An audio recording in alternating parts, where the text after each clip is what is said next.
Selama 3 hari, Rudolf pelajari cara habisi korbannya.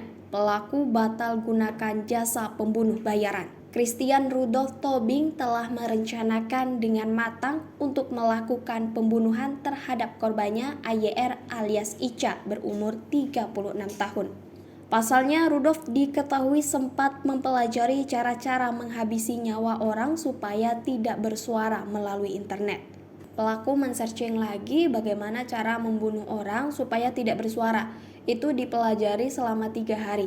Kata Kasubdit Jatanras Polda Metro Jaya AKBP Indrawieni Panjiyoga kepada wartawan Sabtu 22 Oktober 2022. Rudolf pun sempat berencana menyewa pembunuh bayaran untuk menghabisi target utama yakni rekannya berinisial H. Direktur Reserse Kriminal Umum Polda Metro Jaya Kombes Pol Hengki Haryadi mengatakan tersangka mencari pembunuh bayaran itu melalui internet. Pelaku sempat pada saat sebelum melakukan pembunuhan untuk membunuh H, pelaku sempat men-searching di internet jasa pembunuhan bayaran dan tarifnya, kata Hengki. Hal ini diketahui setelah penyidik Subdit Jatanras Polda Metro Jaya memeriksa handphone tersangka dan ditemukan riwayat pencarian soal itu. Sementara itu, Panjiyoga menyebut penyewaan pembunuh bayaran itu urung dilakukan karena tarifnya terlalu mahal. Jasa itu tidak jadi karena menurut keterangan pelaku itu tarifnya terlalu mahal dan pelaku tidak sanggup, ucapnya. Namun, hal itu tidak membuat Rudolf mengurungkan niatnya untuk melakukan pembunuhan. Dia kembali mencari cara lain di internet untuk menghabisi nyawa korban. Akhirnya dia terpikirkan untuk menghabisi nyawa korban tanpa bersuara.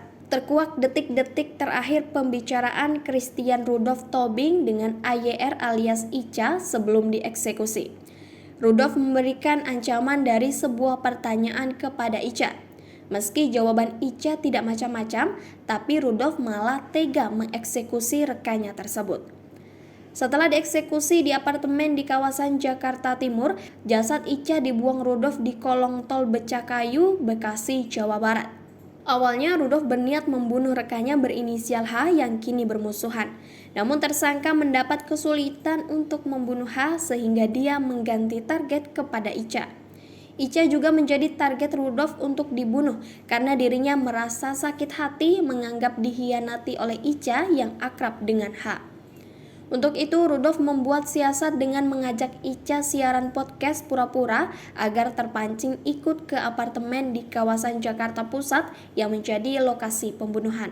Kasubdit Jatanras Polda Metro Jaya AKBP Indrawieni Panjiyoga mengatakan setelah sampai di apartemen, korban dibohongi agar tangan dan kakinya diikat oleh kabel tis sebagai kebutuhan konten podcast.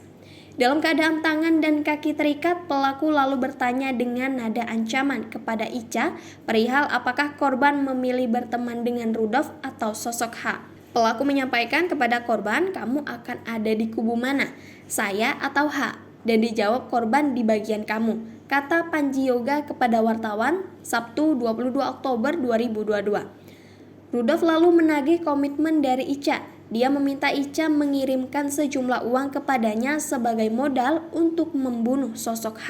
Pelaku berbicara dengan korban, kamu harus membantu saya dengan cara kamu memberikan saya sejumlah uang untuk membantu saya menghabisi saudara H. Jelas Panjiyoga. Disitulah pelaku mentransfer uang dari rekening korban sebanyak 19,5 juta rupiah. Lalu pelaku juga sempat meminta korban menghubungi keluarganya untuk ditransfer uang sebesar 10 juta rupiah, tambahnya. Tidak puas usai berhasil menerima uang dari korban, Rudolf kembali melontarkan pertanyaan kepada Ica. Saat itu Rudolf bertanya apakah Ica tidak akan melaporkannya ke polisi. Rudolf mengaku Ica berjanji tidak akan melaporkannya ke pihak kepolisian. Karena tidak percaya, Rudolf mencekik korban hingga meninggal dunia. Walaupun dijawab tidak akan melaporkan, tapi pelaku tidak percaya, akhirnya pelaku langsung membunuh korban dengan mencekik, tuturnya.